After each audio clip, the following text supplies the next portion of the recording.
Hello guys, welcome to new vlog. तपाईहरु पनि सन्चै आराममा हुनुहुन्छ होला। म पनि सन्चै आराममै छु। आज चाहिँ म घरमा एक्लै खाना पकाउने तर्खर गर्दै म चाहिँ मटर ल्याउनका लागि। आज चाहिँ घरमा कोही हुनुहुन्न, आमा भाइहरु छैनन्। भाइ चाहिँ एक्जाम दिन गएको छ 10 को। म चाहिँ एक्लै खाना पकाउन लाग्यो। हाम्रो केरोबारी यहीँबाट लाग्ने हो। केरो गेडा केरोको कोसा टिपी यही पकाउने। आज चाहिँ केरो टिपेर भइसकेको छु। माथि गएर सिप्चना पनि टिप्ने हो।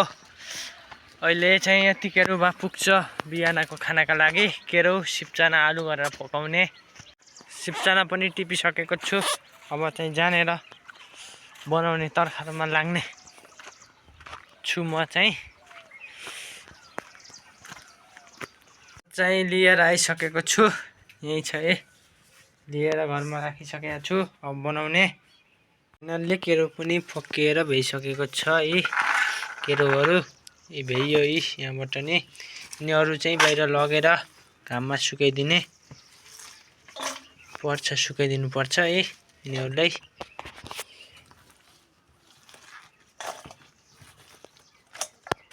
केरो चाहिँ फकिसकेको छ। केरो सिप्चना। अब आलु पनि काट्नु पर्यो, आलु पनि मिसाउने। केरोको साथ आलु त सबैमा आलु चाहिन्छ। आलु चाहिँ सबैको तरकारीमा मिल्छ। आलु चाहिने जेमा नि आलु मिल्ने भएर आलु पनि चाहियो। मैले चाहिँ फाइनल्ली आलु पनि काटिसकेँ। आलुमा पानी चाहिँ राख्नुपर्छ।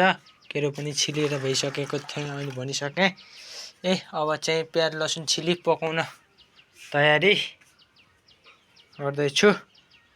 मैले चाहिँ फाइनल्ली काटेर नि भइसकेँ। लसुन प्याज पनि छिलिसकेँ।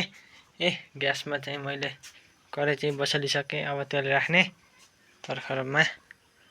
कराई चाहिँ तातिसकेको छ। अब म तेल राख्छु। फाइनल्ली तरकारी चाहिँ बसिसकेको छ। भात पनि बस्यो यो चुल्हामा। यो चुल्हामा तरकारी चाहिँ बसिसकेको छ। अब यसमा हल्का पानी राखी बसालिदिनु पर्छ। पानी राखेपछि पाक्छ चाँडै नै, रस पनि हुन्छ। खाना पाकुन जाने। हाम्रो घरको पछाडिको भ्यूहरू चाहिँ एकराले पछाडिको भ्यू।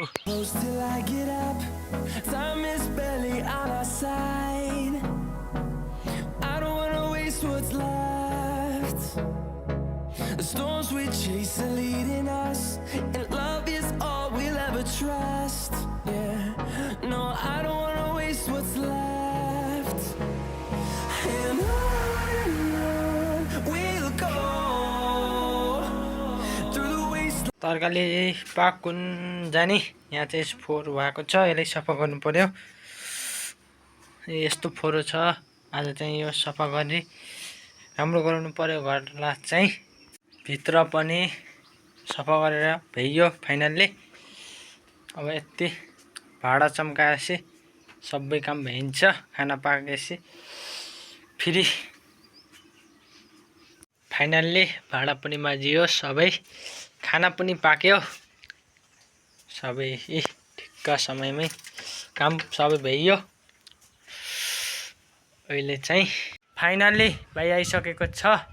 आज चाहिँ भाइलाई कुर्दाखेरि ढिला भएर अझै खाना खाएको छैन। 12 बजिसक्यो। ल आजको भ्लग यही एन्ड गर्छु। लाइक कमेन्ट सेयर सब्सक्राइब गरिदिनु होला भन्दै म बिदा हुन्छु। बाई।